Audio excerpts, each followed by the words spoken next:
Halo semuanya, saya Ardevintara Razal Farhani dan teman saya Salsabila dari kelas 11 Humaniora 1 ingin menyampaikan materi mengenai kelompok sosial. Simak terus video ini ya. Jadi di sini ada beberapa tujuan pembelajaran, yaitu yang pertama menjelaskan dasar terbentuknya kelompok sosial, lalu menjelaskan jenis kelompok sosial, dan yang terakhir menjelaskan partikularisme dan eksklusivisme kelompok. Masuk ke pembahasan pertama kita. Apa sih kelompok sosial itu?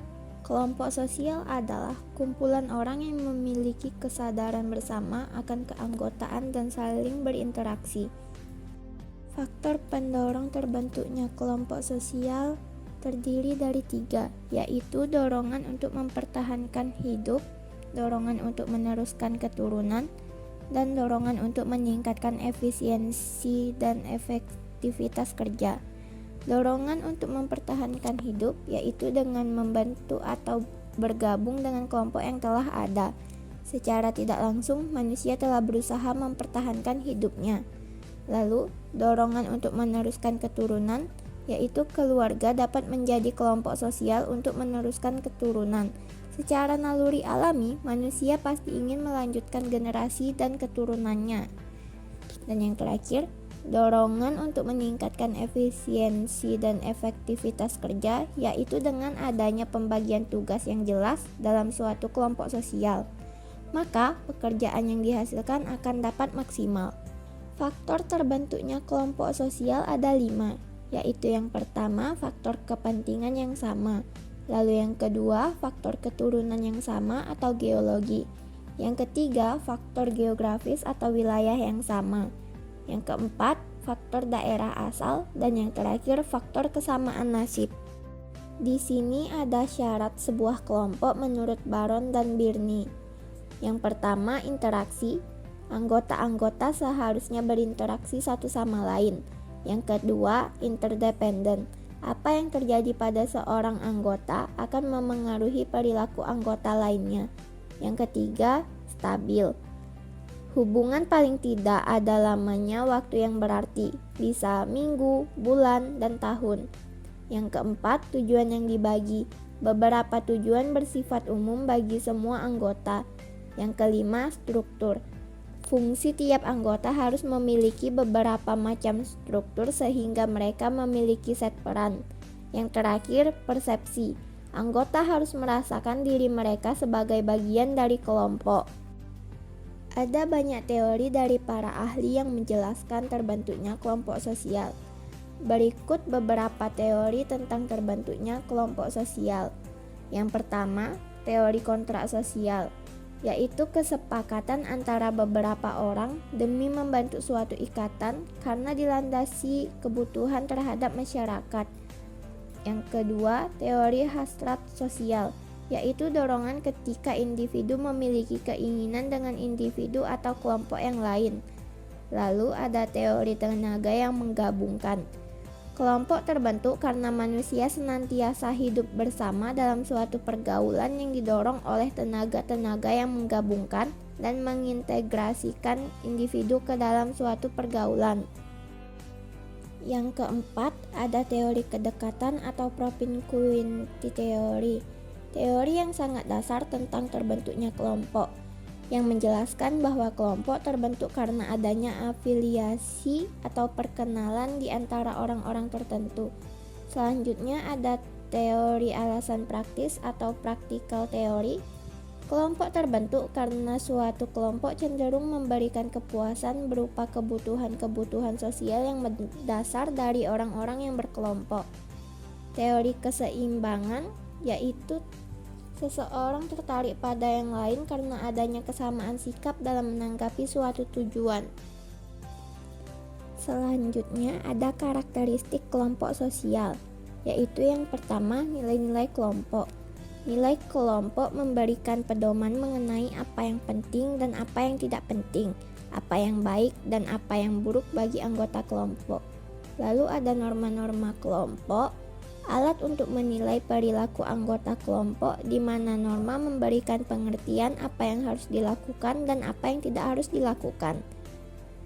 Peran dan posisi, rangkaian perilaku dalam interaksi yang dilakukan seseorang dengan orang lain menunjukkan pada suatu peran tertentu dari seseorang itu. Ada status menunjukkan pada suatu tatanan hierarkis dari peran dimiliki seseorang dalam kelompok sehingga suatu peran dapat dinyatakan lebih tinggi atau lebih rendah dari orang lain. Yang terakhir ada ikatan kelompok, kemampuan kelompok untuk mempertahankan keutuhan dirinya atau menjaga keberadaannya terhadap ancaman dan tekanan. Nah, jadi kita akan masuk ke tipe-tipe kelompok sosial. Yang pertama yaitu in-group dan out-group. In-group merupakan bentuk kesadaran seseorang tentang identitas dirinya dalam suatu kelompok. Misalnya keluargaku, negaraku, dan profesiku. Kataku tersebut menunjukkan bahwa ia merasa sudah menjadi bagian dari kelompok tersebut. Out-group merupakan kelompok di mana seseorang dapat merasa bahwa dirinya bukan bagian dari suatu kelompok.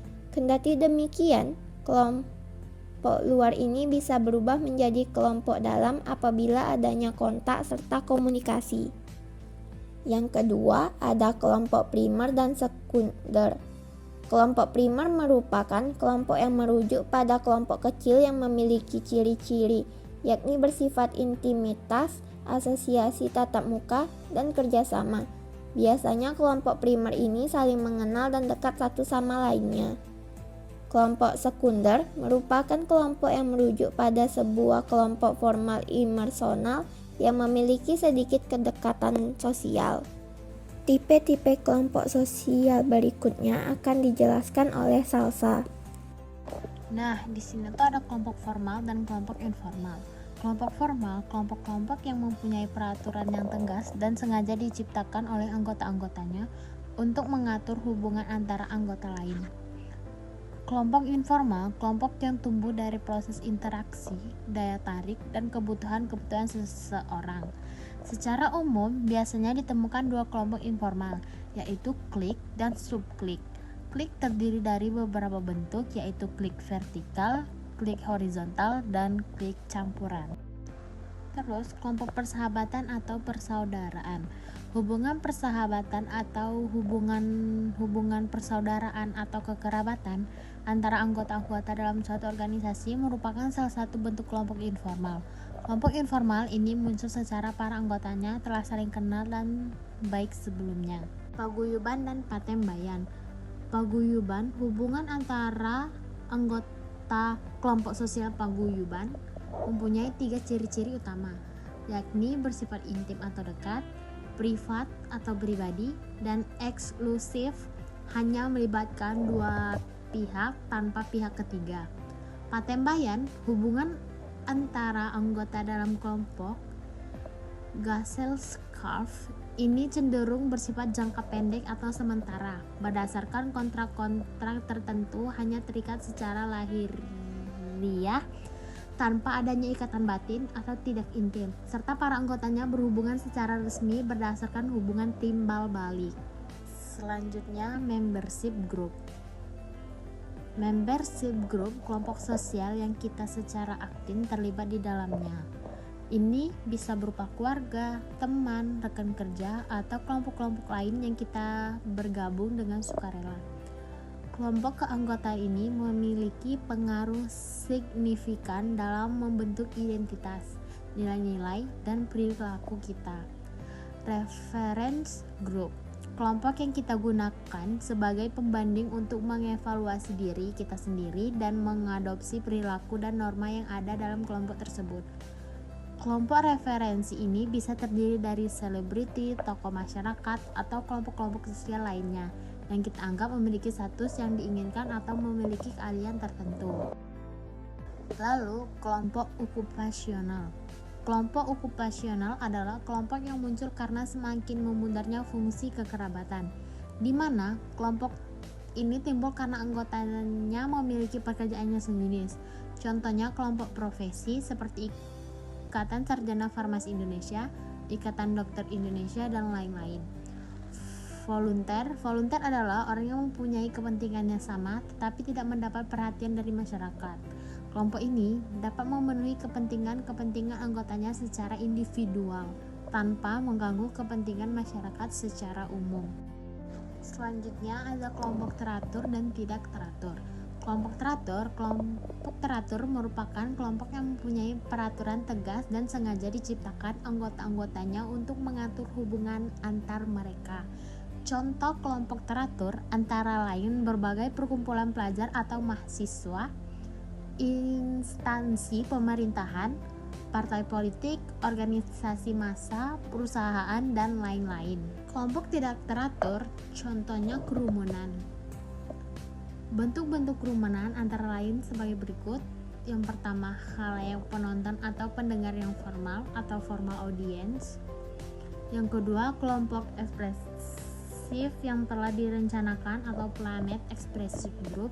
Selanjutnya ada kerumunan yang bersifat sementara, dibedakan menjadi 3, yaitu kumpulan yang kurang menyenangkan. Yang kedua, kerumunan orang yang sedang dalam keadaan panik. Yang ketiga, kerumunan penonton. Selanjutnya ada kerumunan yang berlawanan dengan norma-norma, kerumunan yang bertindak emosional dan bersifat immoral. Lembaga sosial. Menurut Konjaraningrat, lembaga sosial adalah sistem tata kelakuan dan hubungan yang didirikan untuk memenuhi kebutuhan manusia. Lembaga sosial dibentuk agar masyarakat dapat memenuhi kebutuhan hidup dalam berbagai bidang kehidupan, seperti bidang ekonomi, politik, sosial, dan budaya.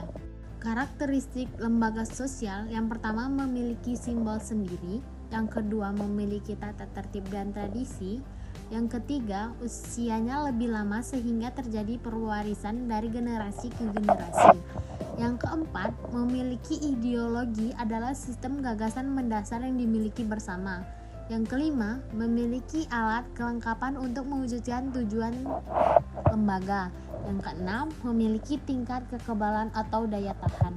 Beberapa contoh lembaga sosial. Yang pertama ada lembaga ekonomi, yang kedua ada lembaga politik, yang ketiga ada lembaga hukum. Nah, di sini ada lembaga ekonomi. Contoh dari lembaga ekonomi adalah badan usaha milik negara, badan usaha milik swasta, dan perusahaan. Beberapa fungsi dari lembaga ekonomi seperti berikut. Yang pertama, lembaga ekonomi memberi pedoman pertukaran barang. Yang kedua, lembaga ekonomi memberi pedoman tentang ketenagakerjaan. Yang ketiga, lembaga ekonomi memberi pedoman tentang cara mendapatkan barang atau bahan baku. Yang keempat, lembaga ekonomi memberi pedoman tentang harga jual barang di pasar. Lembaga politik. Lembaga politik adalah lembaga yang mengatur semua aktivitas yang berkaitan dengan perpolitikan negara, seperti urusan pemerintahan daerah dan pemerintah negara. Contoh lembaga politik yang ada di Indonesia adalah DPR. Beberapa fungsi dari lembaga politik seperti berikut. Yang pertama, lembaga politik mengatur norma-norma tentang kekuasaan melalui undang-undang. Yang kedua, lembaga politik berfungsi sebagai pengontrol atas konflik yang terjadi. Yang ketiga, menyelenggarakan pelayanan kepada masyarakat. Selanjutnya, yang terakhir ada lembaga hukum. Lembaga hukum adalah lembaga yang memiliki tugas untuk menegakkan aturan berkaitan tingkah laku para anggota masyarakat, baik secara tertulis ataupun tidak, sehingga dipandang sebagai lembaga yang sentralis tanpa adanya pandangan bulu dan berlaku secara universal. Berbagai peran dan fungsi lembaga sosial terkait dengan hukum sebagai berikut. Yang pertama, melindungi warga masyarakat. Yang kedua, menegakkan the rule of the law. Yang ketiga, memberikan sanksi. Yang keempat, memberikan pedoman perilaku masyarakat. Yang kelima, menjadi alat mengubah perilaku masyarakat. Nah, selanjutnya ada partikularisme kelompok. Partikularisme adalah sistem yang mengutamakan kepentingan pribadi di atas kepentingan umum atau aliran politik, ekonomi, kebudayaan yang membandingkan daerah atau kelompok sekunder khusus. Partikularisme kelompok dapat menyebabkan munculnya sikap egois dan cenderung tertutup dengan kebudayaan yang lain. Ciri-ciri partikularisme kelompok antara lain sebagai berikut. Yang pertama, individualis, yang kedua heterogen, yang ketiga mobilitas tinggi, yang keempat berorientasi pada rasionalitas dan fungsi. Lalu ada eksklusivisme kelompok. Eksklusivisme berarti paham yang mempunyai kecenderungan untuk memisahkan diri dari masyarakat. Dampak positif eksklusivisme yaitu masyarakat dapat tetap mempertahankan kebudayaan kelompoknya karena menganggap kelompoknya yang paling baik dan wajib dipertahankan, mampu membedakan dirinya dengan orang lain, serta tidak mudah terbawa oleh kelompok lain. Dampak negatif dari eksklusivisme yaitu membuat seseorang menganggap kepentingan kelompok sendiri menjadi satu-satunya hal yang penting, tertutup pada pengaruh budaya lain sehingga sangat sulit melakukan berbagai perubahan yang bersikap progresif dan dapat memecah belah persatuan. Contoh eksklusivisme, suatu budaya terpencil memisahkan diri dari masyarakat karena mereka tidak mau budaya mereka terpengaruh dengan budaya yang sedang berkembang, sehingga lebih memilih untuk memisahkan diri dari masyarakat agar budaya yang mereka percayai tidak berubah atau tidak terpengaruh dengan budaya yang baru, karena mereka sudah menganggap peraturan dari budaya mereka sudah baik dan harus dilaksanakan, seperti masyarakat Baduy, masyarakat suku Naga, masyarakat Mentawai, masyarakat Madura, dan masyarakat Bugis. Sekian penjelasan materi dari kami. Apabila ada kesalahan kata dan ada materi yang kurang, mohon dimaafkan. Terima kasih.